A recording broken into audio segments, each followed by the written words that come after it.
I propose a simple experiment. Look around you. You see light. You see darkness. There could not be one without the other. They are two sides of the same coin. If it is true for these Newtonian echoes, why would it not be true for the purest paracausal forms? Therefore, I conclude, the reason you persecute me is not because of the symmetry. It's because of the truth, beyond this truth. The truth which you most dread.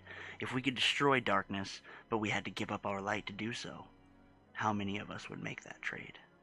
Controversial Warlock, Ulan Tan. Good day, Guardians. Welcome back to the channel. I'm Googles, and what am I talking about today? I am talking about Ulan Tan and who he was, what role he played in the tower, and why he was so important, why he was so controversial. So without further ado, let's get into it.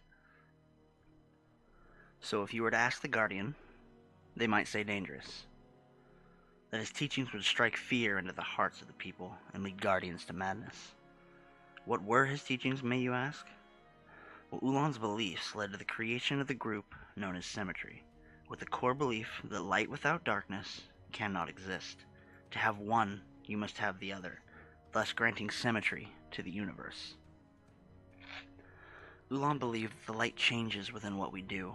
We are able to morph it, seeing as how the light is connected through time and space, with the traveler being sealed by Gaul, taking light from all Guardians, yet we were still able to take light from the shard of the traveler in the forest. Although this light was different, not being from the traveler itself, gives more proof to Ulan's teachings. Within the traveler being sealed away, yet the ghost still being active, implies that the ghosts are not 100% reliant on the traveler's light as well.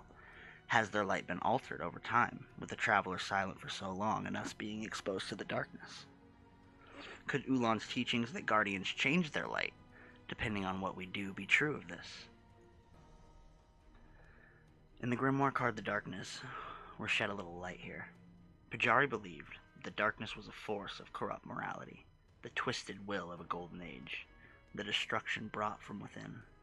The Pujari position describes the darkness as a force, with both physical and moral presence and actualization of evil. Pujari art depicts the darkness as a great storm, or as a change in conduct, a corruption that emerged from within and poisoned the golden age. Much like Saint 14's belief that the darkness is a man-made force, made tangible by the traveler, learnable and defeatable.